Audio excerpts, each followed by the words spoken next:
milzīgi iekrāvēji nocēla nost man kombainu. Tos, kurus atved bez riepām, šādi ceļi.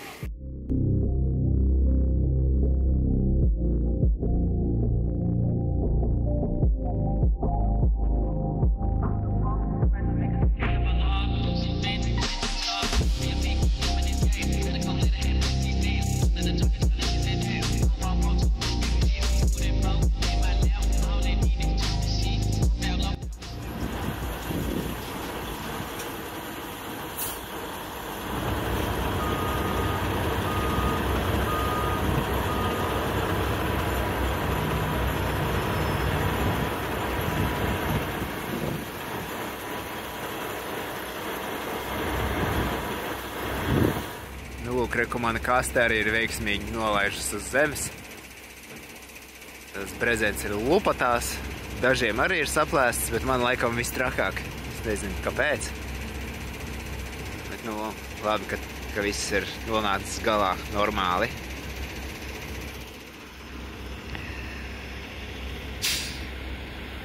Tagad tikai atliek novākt visu bardaku briesmīgo. Zīmes jānovāc, saites jāstatina. Jānoliek viss savās vietās, pirksti jau nosala. Neko nedarot, darbinieki visu tur ātri noravēja. Karodziņas noravēja, visu norāva. Nolika man viss jāsakārto, bet man jau paspēja pirksti nosalt. Tā, bet, nu, viss kārtībā, reka jau nākamo krauja ārā. Nu, ļoti ātri džeki strādā ar 2 auto iekrāvējiem. Paceļ gaisā, smagais pabrauc uz priekšu. Tad tas mazākais auto iekrāvējs, abi noliek uz zemes, mazākais auto iekrāvējs nobrauc nost. Un tad ar to drusiņu lielāko viņi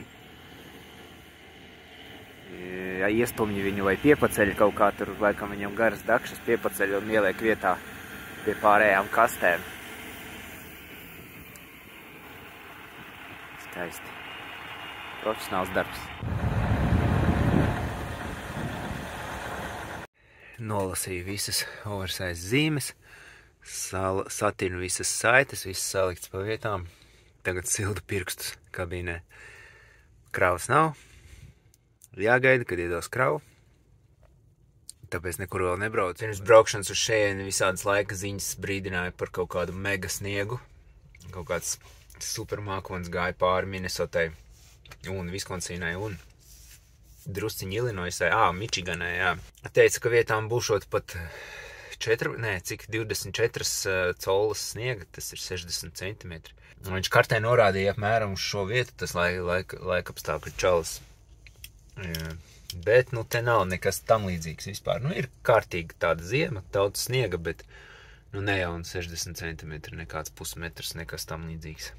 Jau kurai ēdnīcai eju garām, viss ir ciet. Šī un vēl vienu vietiņu tur atpakaļ. Laikam sniega dēļ šodien neviens nestrādā, bet nu, tas sniegs nav attaisnojis prognozes. Visas mazās privātās ēstuves bija cieta. Nācās iet ātrās ēdināšanas tīklā. Ēstuvē Kalvers, starp citu, viņš radies Viskonsīnā, tur, kur es atrodos. Gadījās arī pilsētā trāpīt viņām. Vienīgā vieta, principā, kas strādāja. Nu, McDonald's laikam arī strādāja. Jauna diena, jauna krava, bet vispār ar kravām laikam bēdīgi. Vakar nostāvēju Viskonsīnas tajā mazajā pilsētiņā gandrīz visu dienu. Tad vakarā iedeva kravu, ko jau esmu ēdis no Waterloo, Iovas uz Baltimoras ostu atkal jau otro reizi šāds te maršruts. Tieši un jau 3. reize, kad es uz Baltimoras ostu dodos. Visiem skursteņi kūp, visi sildās ārā -17 grādi. Tikko iereģistrējos ofisā, tagad jāizliek zīmes, neliels oversize būs. Agrs rīts, bez 15:7 laikam.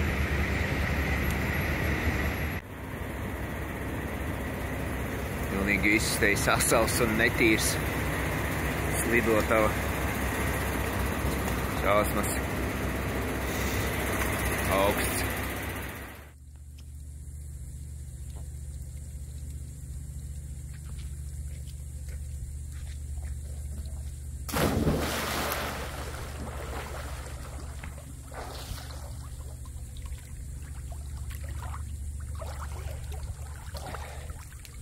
Nu ko, šajā video pastāstīšu par iepriekš apspriestu tēmu, kā man gāja ar CDL kārtošanu.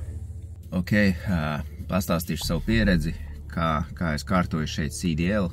Es jau citā video teicu, ka uz vieglās mašīnas var nolikt tiesības vienā dienā, nu, ja paveicis, un nav tur pārāk liels pūles jāiegulda.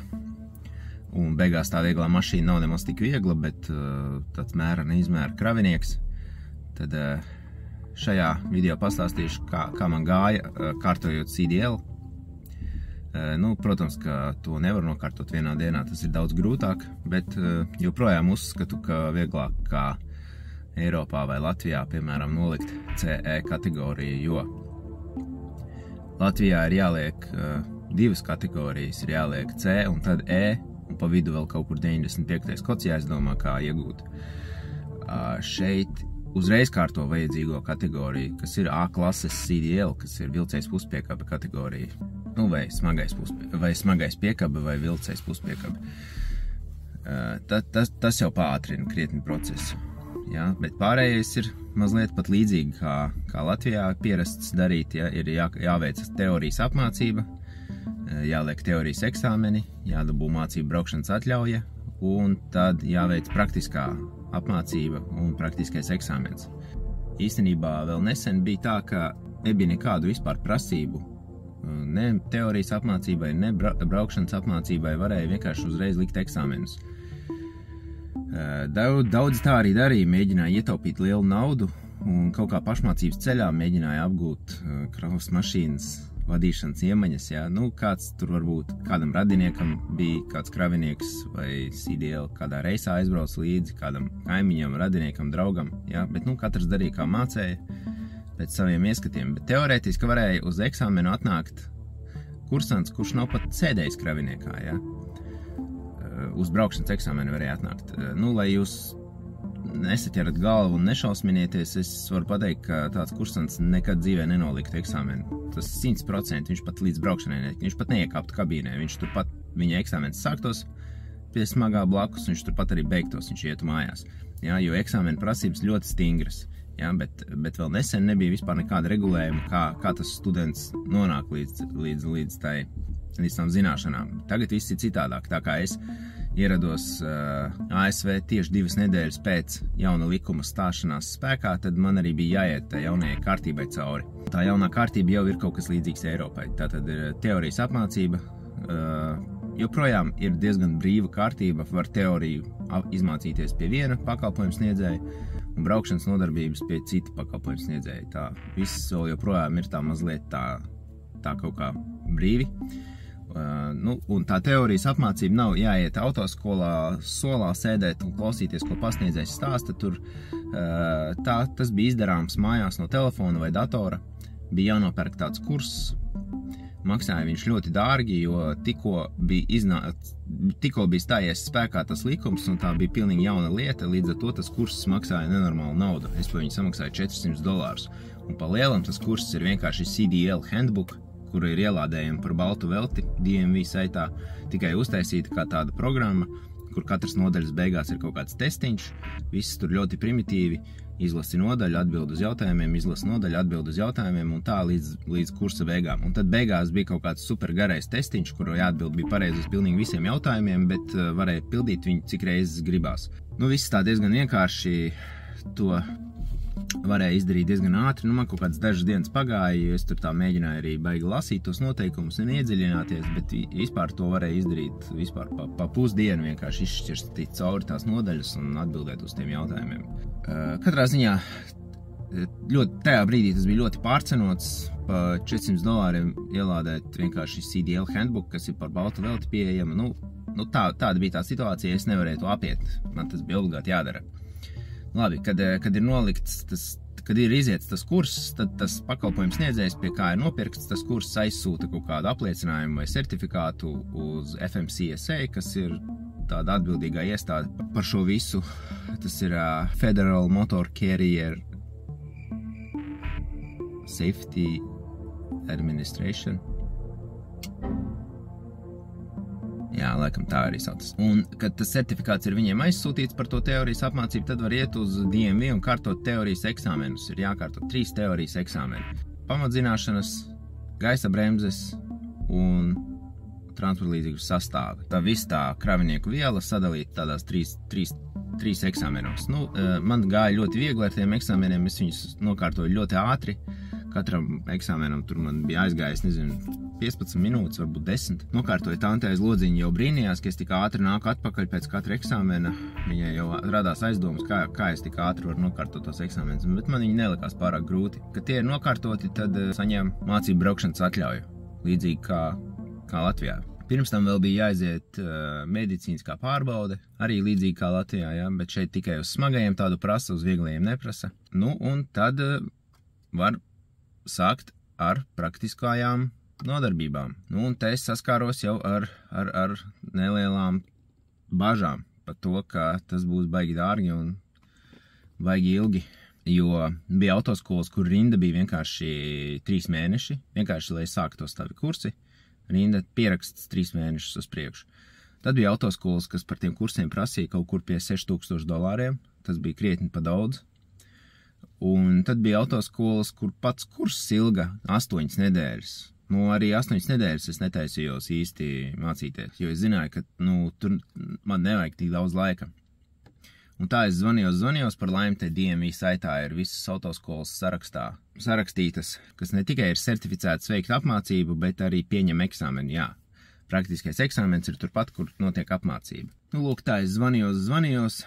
Un beigās sazvanīja kaut kādu lauka autoskolu, diezgan tālu viņa bija no manis, kuri varēja mani paņemt pēc kaut kādām 2 nedēļām, kas ir ļoti ātri. Kursu ilgums arī 2 nedēļas, kas ir ļoti, ļoti īss, tas pats īsākais vispār, ko es varēju atrast. Un cena bija $3000, kas bija jau, manuprāt, godīga, salīdzinot ar pārējām. Džekiem te kaut kas nav sagājis. Riepa pārsprāgus vai... Mājiņa sāsvērusies pamatīgi.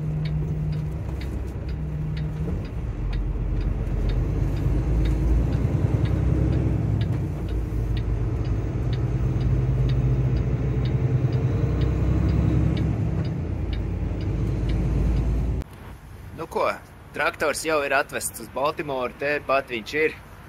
Neko pa ceļam nefilmēju, neko, vienkārši jau esmu atbraucis uz šejienu, rītdien jāpiegādā, šodien svētdiena, brīvdiena. Kaut kā tās dienas tā sakrīt, ka diezgan daudz to brīvdienu neplāno to, bet tas nekās. Šādi te nopirku. No zirņiem vai no kā tur taisīt, tā kā maltā gaļa, čorizo dēsa, tā kā samalta. Tā viņi izskatās uz pannas. Te tad ir tas rezultāts.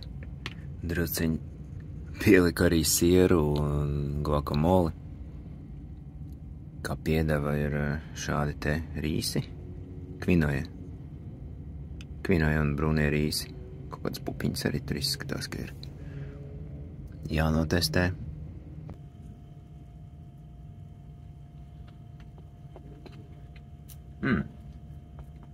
Jā, šo gaļas aizvietotāju noteikti var pirkt. Labs. Tā gaļa tur ir pats garšīgākais, kas ir tajā visā, man liekas. John Deere krāva ir atvesta veiksmīgi uz Baltimoras ostu. Es šeit jau kā mājās jūtos. Visu zinu, visu protu, kur jāiet, kas jāsaka. Visu tā izkraušanās jau aizņem daudz mazāk laika kā iepriekš, kad es neko nezināju, neko nesapratu. Jā, rekord, kā zaldātiņi salikt rindā. Daudz naudas. Daudz naudas šeit ir noparkots. Ko lai saka, nākamo kravu beidzot iedeva kādu brītiņu atpūtos, paēt brokastis kārtīgi, te patusēju ostā, kamēr nebija kravas. Iedeva jaunu kravu no Pensilvānijas, no Volvo ražotnes, kaut kāds arī traktorveidīgais, varbūt frontālais iekrāvējs vai kaut kas tāds, es īsti nezinu pat īsti, kas tas tāds ir. Jāved uz Davie, Florida. Tas ir kaut kur Miami. Es esmu dzirdējis, esmu redzējis to nosaukumu, bet es tagad kartē viņu nevaru uzzīmēt savā acu priekšā, nepaskatoties kartē, kur īsti tas ir. Bet es zinu, ka Miami tas ir. Principā Miami kaut kur tur. Fort Lauderdale laikam tuvāk.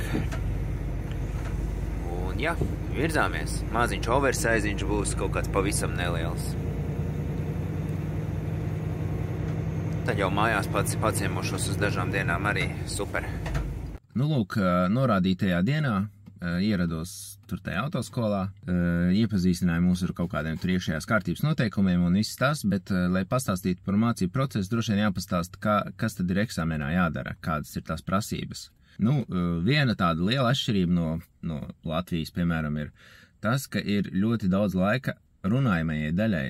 Jā, ir runājamā daļa, kas aizņem, man liekas, vispār lielāko daļu laika no visu tā eksāmena. Ir jāiemācās no galvas runājamā daļa kaut kur uz 30-40 minūtēm, kaut kas tāds, jā, ir vienkārši bez apstājas jārunā.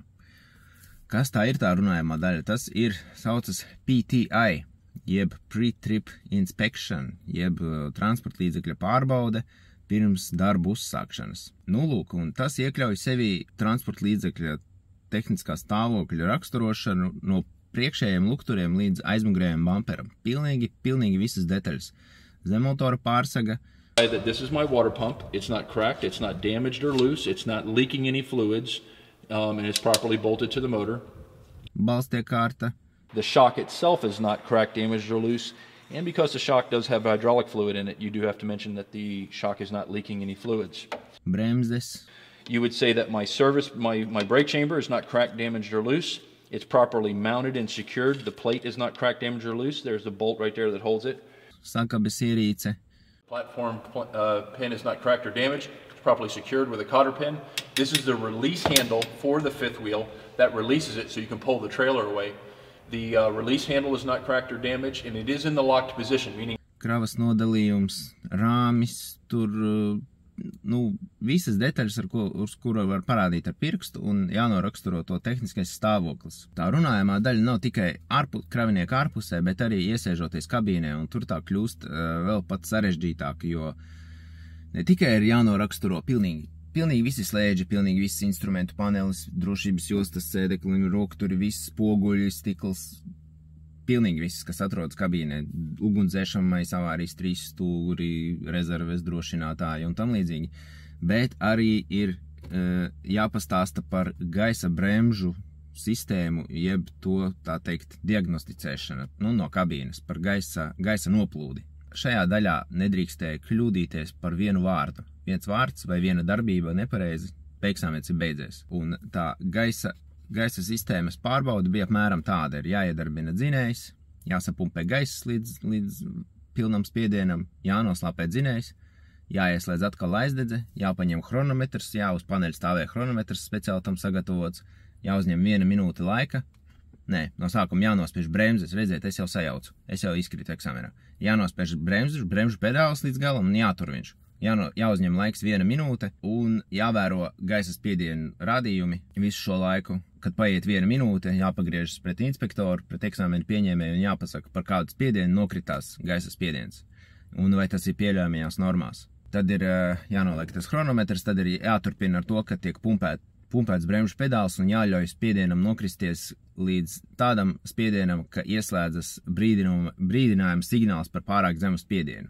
Kad atskan šis signāls, jāpagriežas vēlreiz pret eksāmenu pieņēmēju un jāpasaka, pie kāda spiediena ieslēdzās šis brīdinājuma signāls un vai tas atbilst noteiktajiem kaut kādam normai. Tad ir jāturpina vēl spaidīt bremzes tik ilgi, kamēr izlec abi divi vārsti ārā. Panelī ir 2 vārsti, viens ir parking brake, otrs ir pastāvīgā gaisa spiediena padeve uz piekabe. Dzeltenais un sarkanais vārsts, kas ir panelī, viņi abi aizvērās ciet. Tajā brīdī viņi izlec ārā, tā poga izlec ārā, tas nozīmē, ka viņi aizvērās ciet. Tas pie kaut kāda ļoti zema spiediena notiek. Un tad arī ir jāsagaida, kad viņi abi izlec ārā, jāpagriežas pret eksāmenu pieņēmēju un jāpasaka, pie kāda spiediena izleca abi vārsti. Lūk, šajā visā procedūrā viena nepareiza darbība, viss. My air pressure gauge drops. My early warning buzzer and the light came on the dashboard at 60 psi. So I'm going to start fanning the brakes down and watch the valves.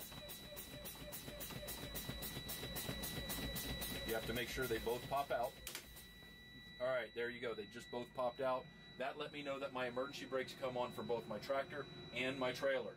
Vispār eksāmenā var izkrist vēl ne par tādiem sīkumiem. Piemēram, to, ka viens kursants tieši pirms manis, kas lika eksāmenu, izkrita par to, ka viņš no smagā izkāpa ar seju pa priekšu. Tā nedrīkst darīt. Ir jākāpj ārā atmuguriski visu laiku ar abām rokām turoties pie rokturiem. Tad vēl pirms manis viens izkrita eksāmenā, viņš izbrauca visu izdarīja pareizi un pēdējā pagriezienā pirms braukšanas stāvvietā ar piekabu uzbrauc uz baltās līnijas. Vai nu viņš jau tur bija savācis kaut kāds punkts vai nē, es nezinu, bet viņa eksāmens beidzās pēdējā pagriezienā. Viņš gandrīz viņu nokārtoja. Atgriežoties par to eksāmenu, tā ir runājamā daļa, tā ir viena lieta, pēc tam ir figūras laukumā, tas ir diezgan līdzīgi kā Latvijā.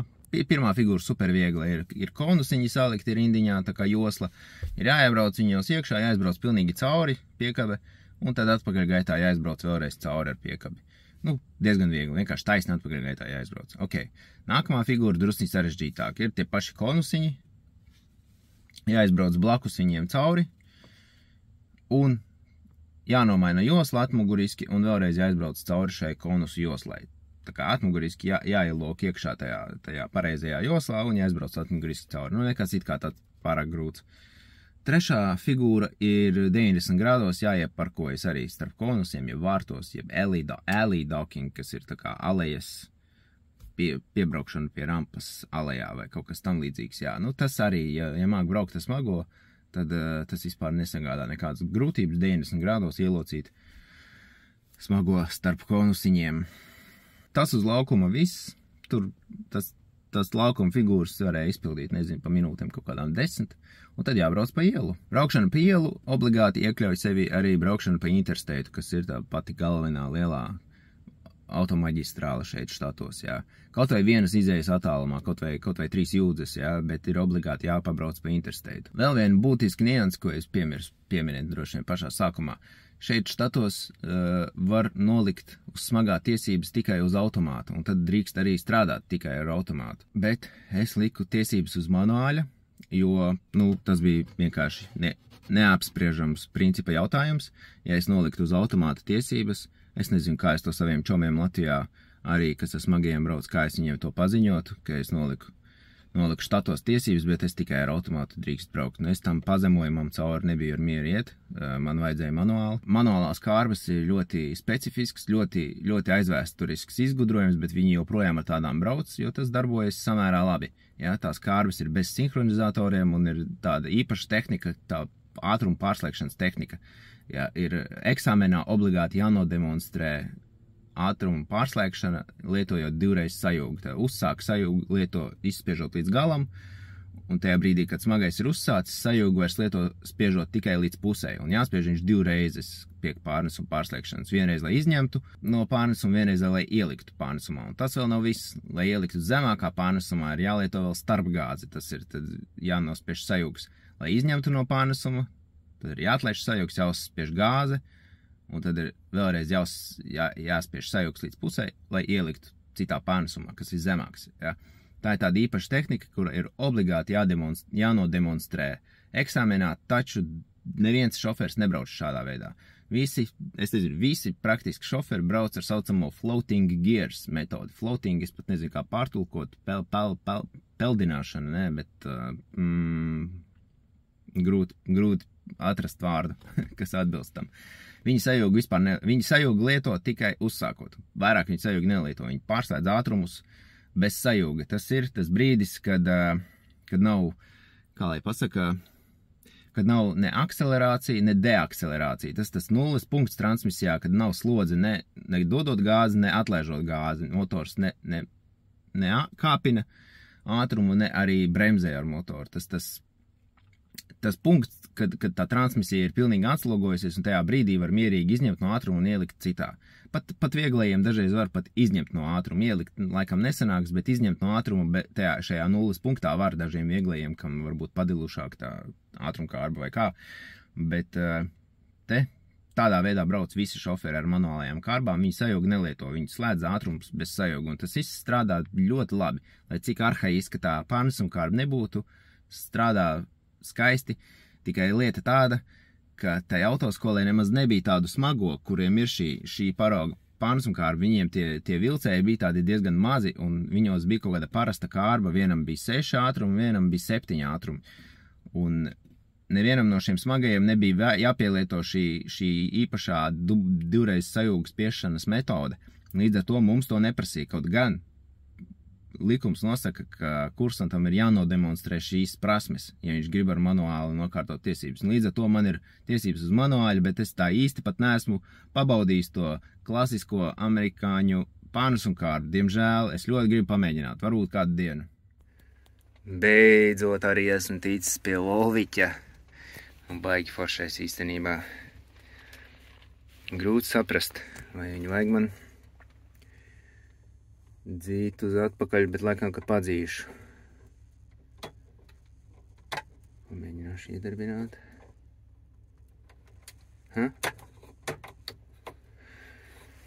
Čalīts laikam masu izslēdzis, vai?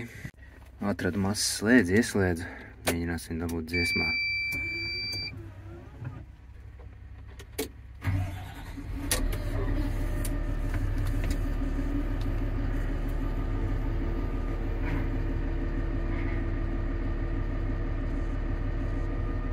Piepacēlu to tur. Atpakaļ gaita.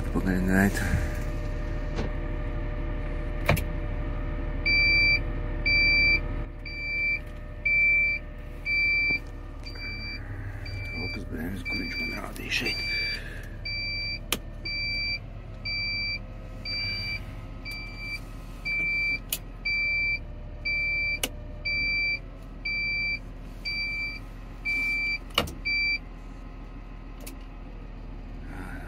Wow! Bremzes stipri jātur, viņš uzreiz skrien. Trakuls. Burtiski dažus centimetrus pabraukšu, es domāju, ka pietiek. Nu, lūk, pabeidzis iet. Jāiztais no tā oversize zīmes, tur uzsēja gumiju. Slikums bija ņemt nost, jo nezināju, vai būs oversize vai ne, un izrādījās bija līdz ar to 120 jūdzes pabrauca tādu tauriņu priekšā. Labi, kas vēl piesiet, vispār viņi bija baigi forši. Viņam ir visās malās piesiešanas vietu. Šeit pat 2 palika pāri, kur viņas palika. Rekur. Te es pat nepiesēju, īsti pat, beigās nebija vajadzība. Un te pa vidu vēl ir. Un priekšā vēl ir te krustā ķēdes. Vispār tas Volviķis baigi foršais ir. Baigi, man patika viņš. Ļoti foršs viņš ir. Instrukcija bija, ka jāuzliek uz izpūtēju, jāizlīmē izpūtējs ciet un jāizlīmē gaisa savācies, reku šeit, šis te acīm redzot. Pirmo reizi tāda instrukcija, līdz šim pilnīgi visiem bija vienalga. Un tā, tad jau uz svariem jābrauc, viņš ļoti smags, 42 000 mārciņu, un līdz ar to viņš bija jānoliek maksimāli precīzi uz piekabas. Ja sekojat līdz maniem video, jūs jau ziniet to cīniņu, baigi nodarēt vispār svari piekabei, vai kaut kāds spiediena dačiks, tur ir kaut kāds aizmugurē, bet viņš tur kaut ko greizi rāda. Man jau iedodot to piekabu teica, ka nesot vērts viņā vispār skatīties iekšā. Līdz ar to braukšu uz svariem, uzzināt to patieso īstenību, kā es viņu esmu uzkrāvis. Es ceru, ka 1, 2, 3, 4, 5, 6, 7, 8 ķēdes nevajadzēs ņemt nost, lai pārbraukt viņu 10 centimetrus vai 20. Tas būtu baigi stulbi.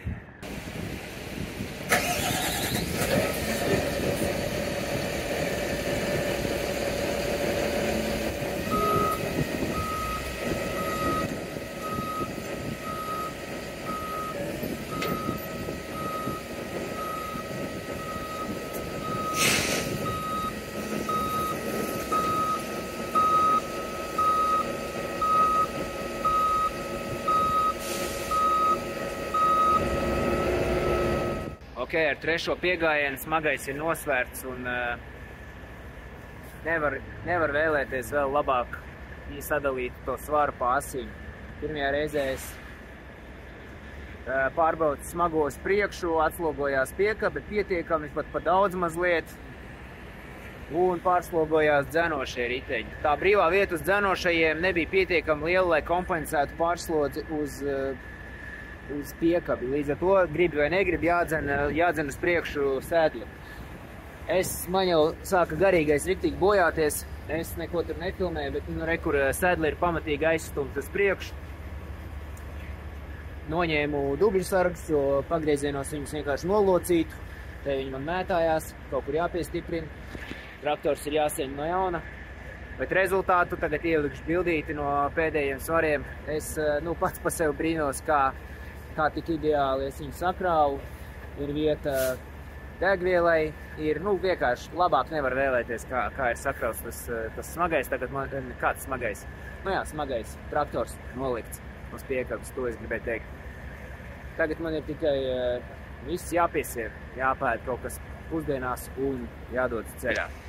Otrās nedēļas beigās ir eksāmens, pienāca eksāmena diena, tajā rītā, man liekas, pilnīgi visi izkrita tajā eksāmenā, kas pirms manis lika. Tas inspektors, kas pieņem eksāmens, man likās nenormāli stingrs un principiāls, un es biju kaut kādā veidā ieņēmis galvā, ka es to eksāmenu nenolikšu tikai tāpēc, ka es viņam nepatīku, ka es esmu iebraucējs, imigrants, kurš runā ar akcentu. Es tiešām kaut kādu tādu absurdu biju ieņēmis galvā, un baigi biju satraucies, kā man tur ies tajā eksāmenā, sevišķi tajā runājamajā daļā, jo, man bija bail, ka es kaut ko sākšu raustīt valodu, tur saputroties, un eksāmens tur tiks arī izgāsts. Mēs ejam uz to eksāmenu mašīnu, un tas inspektors jau saka man, ka viņš jau 2 nedēļas gaida tieši manu eksāmenu, jo viņš jau bija pamanījis, ka es mākot braukt. Un jau bija dzirdējis, ka es esmu no Eiropas, es jau tur kaut kam biju teicis, ka es no Eiropas esmu atbraucis, mācēju braukt, tas smago, viss ok, un tad viņš teica, ka viņš gaidīs manu eksāmenu tieši. Norunāju es to runājamo daļu, manuprāt, ļoti labi, vispār tur bez kļūdām, viss gāja ļoti labi, nebija nekāda pat uztraukuma, viss aizgāja vienkārši baigi plūdeni, pats brīnos par to, cik labi man sanāca to norunāt. Tad figūras vispār sīkums, tur izpildīju tās, bez problēmām. Un aizbraucām uz ielas. Braukšanā pa ielu arī viss gāja baigi labi, un tad bija brīdis, kur viņš man palūdza nomainīt joslu. Tas bija kaut kāds liels ceļš, kur bija 2 joslas katrā virzienā. Viņš man palūdza nomainīt vienkārši joslu. Es nomainīju joslu un pats pamanīju, ka virzienrādītāji izslēdz mazliet par agru, jo piegabes riteņi vēl nebija līdz galam pārkārtojušies. Un tad viņš man saka, nomaini vēlreiz joslu. Un es jau uzķēru, par ko ir runa. Laikam es to virzienrādītāju par ātru izslēdzu. Es vēlreiz nomainu joslu. Šoreiz pagaidīdams to pagriezienu izslēdzu, tad, kad tiešām viss sastāvs jau ir ielīdz blakus joslā, un tā mēs braucam tālāk. Un tad mēs atbraucam līdz stāvvietei, un viņš saka, ka eksāmens ir nokārtots, šis ir labākais rezultāts, ko viņš ir pieredzējis, kopš viņš pieņem eksāmenus. Ja nebūtu tas virzienrādītājs izslēgts tai vienā vietā par ātru, tad būtu vispār 0 punktu, bet tik un tā nevienam ar tik maz punktiem nav sanācis nokārtot. Tā viņš mani riktīgi saslavēja, es pilnīgi priecīgs esmu tajā brīdī, jo viss tas, ko es biju iedomājies, ka man izgādīs vienkārši tāpēc, ka viņam tā gribēsies. Pilnīgākās muļķības. Kopumā droši vien, ka ir vieglāk nolikt šeit tiesības kā C un E kategorija Latvijā. Noteikti, ka ir vieglāk, jā. Bet noteikti faktors ir arī tas, ka es biju ļoti entuziastisks, es biju jau pētījis tos noteikumus, jau lasījis, vēl kad biju Latvijā. Es jau daudz zināju par noteikumiem un visām tām prasībām, vēl pirms vispār Amerika man sapņos rādījās. Man bija liels entuziasms, kā arī milzīga motivācija, jo vajadzēja pēc iespējas ātrāk dabūt tās tiesības, lai var sākt strādāt un sākt kaut ko pelnīt, jo pārceļoties uz štatiem nauda vienkārši izkūp gaisā, tērējas nenormāli ātri un vajadzēja kaut kā finansiāli nostāties uz kājām pēc iespējas ātrāk. Latvijā man arī ir visas kategorijas, ieskaitot pat moci un autobusu, un es jums nevaru atbildēt priekš kam, jo es pēdējo reizi uz moča. Un autobusā, man liekas, sēdēju eksāmenā CSDD. Jā, bet es kaut kā esmu vērsts laikam uz tām kategorijām. Arī šeit es esmu nokārtojis dubulto un trīskāršo piekabi. Starp citu, šajā brīvajā nedēļā es dabūju bīstamās kravas un autocisternu. Tie ir papildinājumi piekabē, tiesībās, kas paver mazliet plašākas darba iespējas. Bet tīri teorētiski kaut kur tālāk uz rietumiem, kaut kādos bagātajos štatos, kur viņi tur pumpē to naftu, tur braukā vilcējs ar 2 pieāķētām puspiekabēm, autocisternām, benzīnvedējiem. Es nezinu, cik tāds sastāvs sver, izskatās diezgan iespaidīgi, kaut kādā jūtā, brauc viņi tur tādi benzīnvedējs ar 2 mucām, tā ka visa zeme trīc. Lūk, teorētiski es tādu varu strādāt, un visas kategorijas ir nokārtotas, lai es tādā varētu lekt iekšā un braukt. Aizmirst tādu kā kopsavilkumu par visu kopā savilkt. Tad laika izteiksmē ar visām rindām, gan uz DMV, gan uz autoskolu, visas kopā man šķiet, ka tas aizņēma ap 1,5 mēnesi. Naudas izteiksmē kaut kādi aptuveni $3600, no kuriem lielākā pozīcija ir tās praktiskās nodarbības un eksāmens. Tad otrajā vietā ir tā teorija, kas vairs tādu naudu nemaksā. Tā principā ir vienīgā pozīcija, kas šobrīd ir lētāka. Pārējās man šķiet ir tikai uz augšu gājušas. Tad ir, man liekas, ka bija kaut kādi $70 par to veselības kartīti pārbaude. Un tad tur pārējais ir DMV kaut kādas maksas tur par CDL izsniegšanu, par tiem teorijas eksāmeniem, kaut kas tur arī mazliet bija jāmaksā. Jā. Kopumā es varu teikt, ka tas ir ļoti lēti un ļoti ātri. Man kaut kā diezgan paveicās izšļukt cauri tam visam diezgan ātri un nesāpīgi. Ja? Tas tiešām nav dārgi. 3600 par CDL. Nekur tālu neesmu ticis. Vismaz būšu apbraucis galvaspilsētu Vašingtonu. Virģīnijā pa tums nedrīkst braukt, līdz ar to jālien nost no ceļa. Starp citu, dzēšanas stacija ir pēc 7 jūdzēm un viņi darbojas. Es paskatījos, tā kā es viņā labāk nerādīšos un nolīdīšu nost. Pirms tam es jau atradīju īstu vietiņu, kur palikt. Jāatskatās, cerams, ka tur būs, kur nostāties. Ko, traktors vēl paklausīgi sēž? Esmu atbraucis jau līdz Ziemeļ Karolīnai. Kāda stundiņa vēl ir līdz Dienvidu Karolīnai. Un te jau ir kolosāls laiks. Man ir +23, zaļa zāle. Putni dzied. Pumpuri zied. Oi, īsta laime. Ne tikai sakarā ar to, ka mājās brauc, bet ar laikapstākļiem.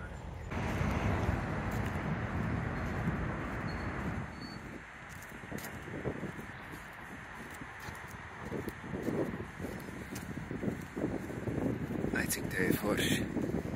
Jā, kad es izplosījies par riktīgām visādām tur Jūtām, Ajovām, Nebraskām, vēl nezinu kādiem ziemas štatiem, netīrajiem, pelēkajiem, sniegainajiem, dubļainajiem, lietainajiem. Tad atbraucot uz šādu vietu ir vienkārši nevar beigt priecāties. Labi, pietiks lielīties par tām kategorijām. Nākamais etaps pēc tiesību iegūšanas bija atrast darbu.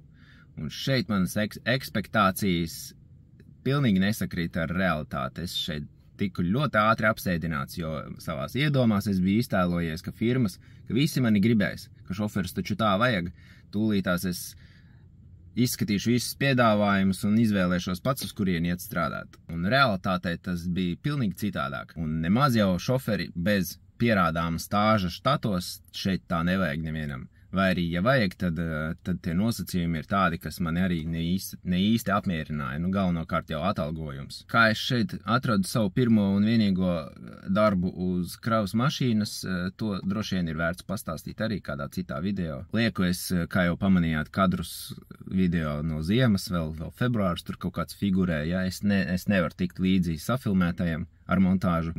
Cenšos, bet pamazām. Vēl es gribēju pateikt, ka šajā video es daudz runāju, ceru, ka nebija pārāk garlaicīgi, bet, kā pierādījies, ir pēdējie 2 video, kur es arī daudz runāju, tur nenormāli daudz skatījumu ir, nenormāli daudz, es nezinu, pēdējiem video 17,000 vai, kas tas pa skaitli vispār, kas ir tie, kas skatās to video, es vispār nespēju aptvert, cik daudz tas ir nenormāli daudz. Lūk, jā, es tikai gribēju teikt, ka es, protams, pamanu, ka ir pieaudzis abonentu skaits un skatījumi ir nenormāli daudz, es to, protams, visu pamanu, varbūt ne īpaši izrādu savu uzmanību, bet, jā, tas ir diezgan iespaidīgi. Tas ir daudz vairāk nekā es jebkad biju iztēlojies, ka kāds vispār skatīsies manu kanālu. Tā kā tiekās līdz nākamajai reizei.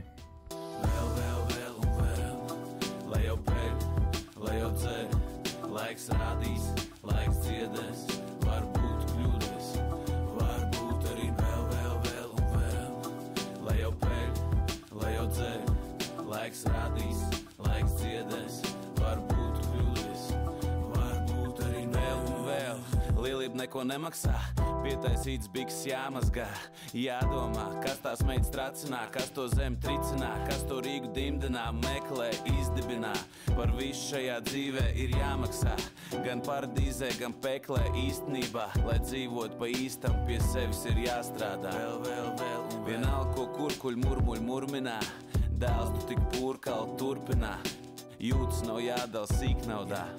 Ļauj, lai ļurinā, līdz viss vienā pļuriņā, aiztek tālāk jūriņā, neziņa apziņa pirkt karst kurinā, cerība mīlestība kutinā, ticība, centība, uzticamība, lutinā. Vēl un vēl, lai jau pēļ, lai jau dzēr, laiks rādīs, laiks dziedēs,